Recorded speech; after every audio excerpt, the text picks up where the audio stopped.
The French Revolution is considered one of the most influential moments in human history. It saw the end of monarchical rule in France, brought Enlightenment ideals to the forefront, and led to Europe embracing modern secular republics. Or so many believe. Much of the French Revolution's reputation and ideals are often written through the biases of the revolutionaries, so it can be difficult to separate facts from propaganda. However, further studies of the French Revolution have challenged many of the elements and what its legacy truly is. Here are the 10 myths about the French Revolution.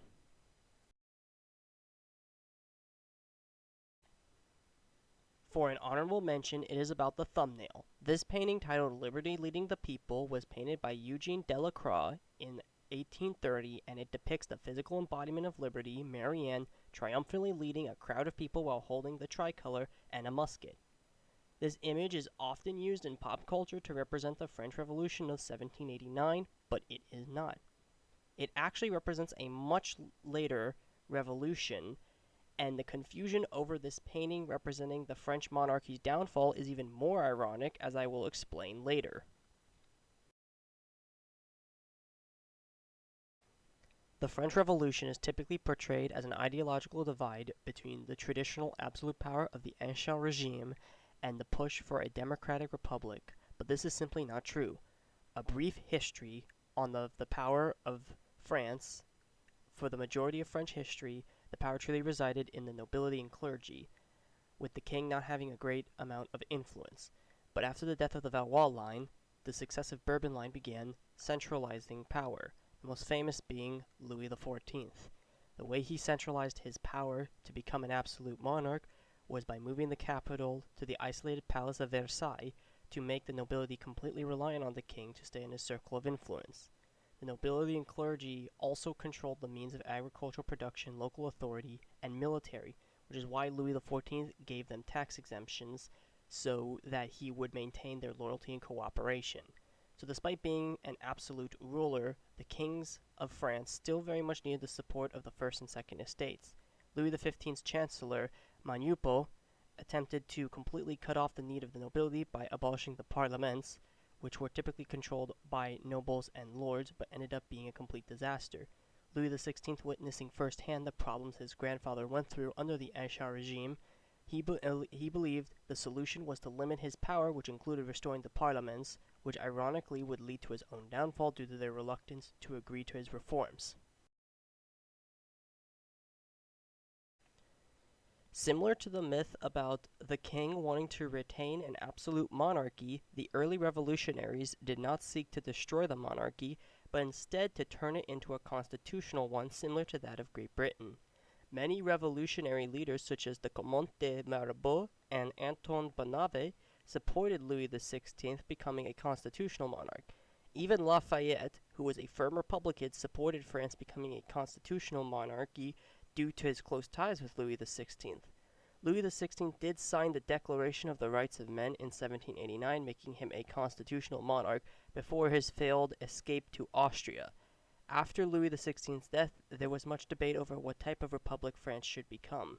Initially, France had limited elections for their new convention before reforming the constitution to make it universal suffrage. Unfortunately, elections were sparse and subject of corruption and death threats. Ultimately, the convention collapsed, leading to the Reign of Terror under the Jacobin Club.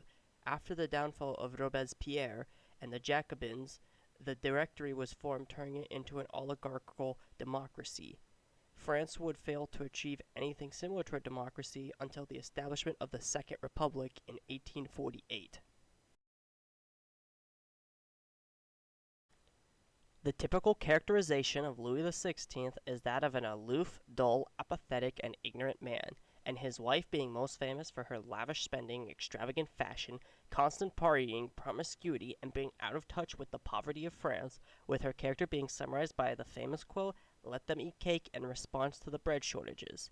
The truth about these two is actually quite the opposite of what most French history books and propaganda portray.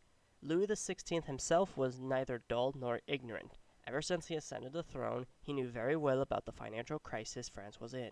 Even as a boy, he saw his grandfather and predecessor Louis XV's mistakes, leading to the massive debt that he would one day inherit. He understood that change was necessary and while not always successful, did make numerous attempts to alleviate the debt. Marie Antoinette likewise had her character slandered by anti-monarchist propaganda.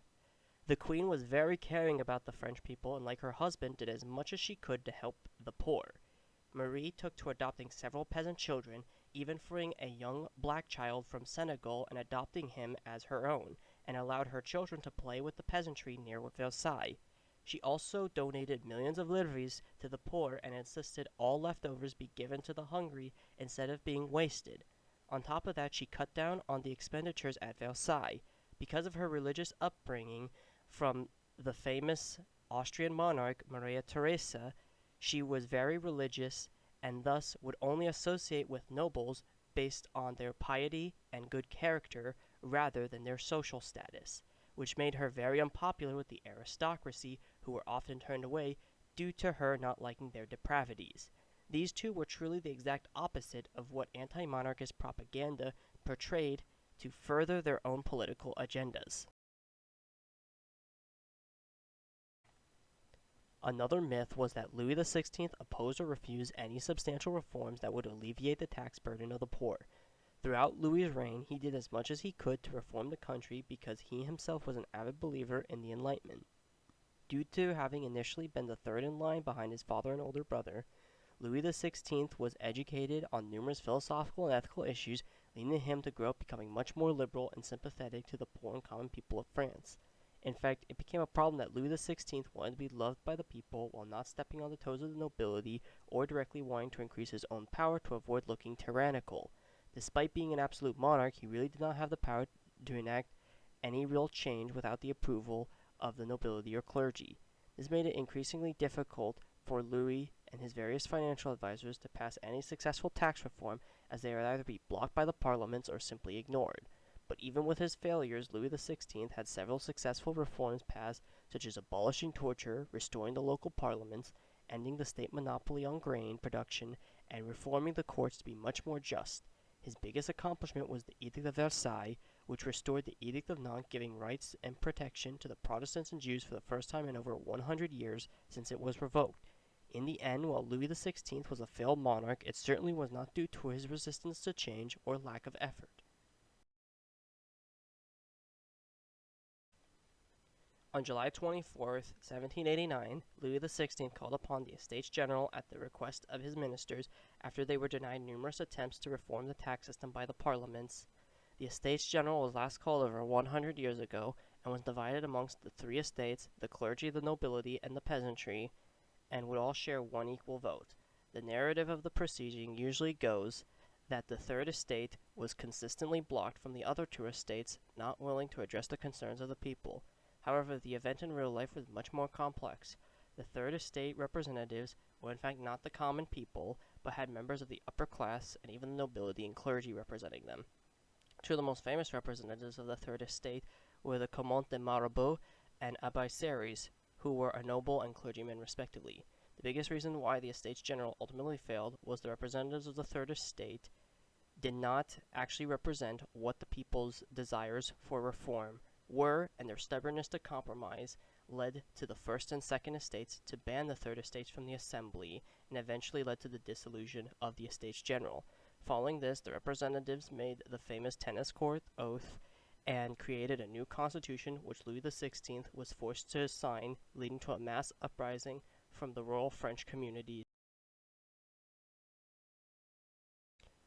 Although the French Revolution is portrayed as a battle between the wealthy and the poor, this was simply not true. Something that must be understood first was that not all nobles were wealthy and not all commoners were poor. There were in fact numerous nobles who had very low personal wealth who lived off the Versailles court, and there were numerous commoners who were fairly wealthy. With that in mind, the majority of the leaders of the French Revolution were typically from the upper class and even noble backgrounds. Jean-Paul Marat was said to have had a fairly comfortable youth and was a successful writer. Maximilien Robespierre was the son of a lawyer, and figures like Lafayette and Gabriel Ricci were of the nobility. One of the most important figures as well was Emmanuel Sieyès, who was an abbot. Even Louis's own cousin, Philippe Duc d'Orléans, had supported the revolution and voted to have his cousin executed before he himself would be executed during the Reign of Terror. Along with these leaders, the vast majority of the upper and middle classes supported the revolution. As for the poor all supporting the revolution, that is another myth. The primary base of support for the revolution was the urban poor of Paris. The majority of the actual peasantry, as in low-ranking farmers, were either indifferent or actively fought against the revolution. The most famous example was the Vendée, a region on the western coast of France, which fought against the Republic before being massacred by the much stronger French army and forced everyone of the Vendée to either renounce their faith and pay tribute to the Republic or be executed. In fact, Karl Marx and Lenin would both use Vendée to refer to counter-revolutionary groups. Jacques Catherlou was a peasant who had led an insurrection against the Republic's atrocities in the Vendée, but was killed in battle, and without his leadership, the Vendée would fall. The fact is, the majority of the royal peasants held their traditional Catholic values and respect towards the monarchy even after the king's execution, whereas the urban population of Paris became discontent with the crown and were typically lied to by propaganda. The guillotine was the most famous form of execution and would go on to be one of the most recognizable killing machines in human history and one of the most prominent symbols of the French Revolution. However, not all executions were done by the guillotine. As a side note, the credited inventor of the guillotine and its namesake, Joseph Ignace Guillotine, was in fact not the direct inventor of the guillotine, but was instead a man by the name of Tobias Schmidt, who Dr. Guillotine paid to create a more humane device of execution due to finding the traditional methods being too barbaric and as well as generally opposing the death penalty. Anyways, the guillotine, or the infernal columns, are the most notorious symbol of the French Revolution, which decapitated thousands of people to satiate the bloodlust of those in charge and the mob. However, the guillotine was not the only means of execution during the Revolution. It was not even the most used form of execution. Instead, executions were done through a variety of methods such as torture, firing squad, and starvation in prison. However, the guillotine is easily one of the most recognizable forms of execution. A popular image of the French Revolution was that only clergy and nobles were executed during the Reign of Terror with roaring clouds, but this is again mostly false. Very few nobles or clergy were executed, since as mentioned before, many of them supported the French Revolution. Instead, the vast majority of executions were to the peasants who launched counter-revolutions against the Republic. The Jacobin Club believed that any opposition towards the new Republic was treasonous and must be put down before they were executed. Even numerous revolutionary leaders like Georges Danton and Jacques-Pierre Brissot were guillotined by Robespierre and the Jacobins due to their opposition. Ultimately, a lot more than clergy and nobles were killed during the Reign of Terror.